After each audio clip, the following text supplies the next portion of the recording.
Joshua chapter 6. Now the gates of Jericho were tightly shut because the people were afraid of the Israelites. No one was allowed to go out or in.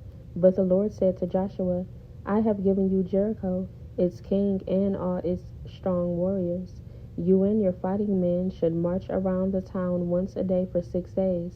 7 priests will walk ahead of the ark, each carrying a ram's horn.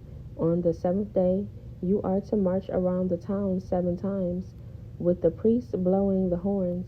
When you hear the priests give one long blast on the ram's horn, have all the people shout as loud as they can. Then the walls of the town will collapse, and the people can charge straight into the town. So Joshua called together the priests and said, Take up the ark of the Lord's covenant, and assign 7 priests to walk in front of it, each carrying a ram's horn. Then he gave orders to the people, March around the town, and the armed men will lead the way in front of the ark of the Lord. After Joshua spoke to the people, the 7 priests with the ram's horns started marching in the presence of the Lord, blowing the horns as they marched, and the ark of the Lord's covenant followed behind them. Some of the armed men marched in front of the priests with the horns and some behind the ark, with the priests continually blowing the horns. Do not shout, do not even talk, Joshua commanded. Not a single word from any of you until I tell you to shout, then shout. So the ark of the Lord was carried around the town once that day, and then everyone returned to spend the night in the camp. Joshua got up early the next morning, and the priest again carried the ark of the Lord. The 7 priests with the ram's horns marched in front of the ark of the Lord, blowing their horns. Again, the armed men marched both in front of the priests with the horns and behind the ark of the Lord. All this time the priests were blowing their horns. On the 2nd day, they again marched around the town once and returned to the camp. They followed this pattern for 6 days. On the 7th day, the Israelites got up at dawn and marched around the town as they had done before, but this time they went around the town 7 times.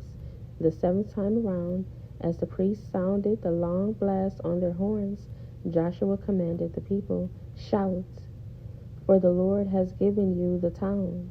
Jericho and everything in it must be completely destroyed as an offering to the Lord. Only Rahab the prostitute and the others in her house will be spared, for she protected our spies.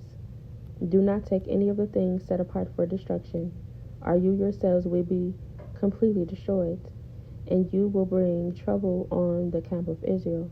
Everything made from silver, gold, bronze, or iron is sacred to the Lord, and must be brought into his treasury. When the people heard the sound of the ram's horns, they shouted as loud as they could. Suddenly the walls of Jericho collapsed, and the Israelites charged straight into the town and captured it.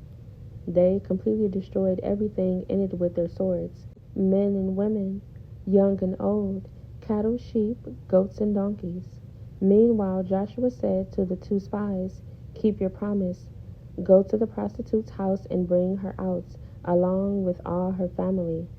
The men who had been spies went in and brought out Rahab, her father, mother, brothers, and all the other relatives who were with her.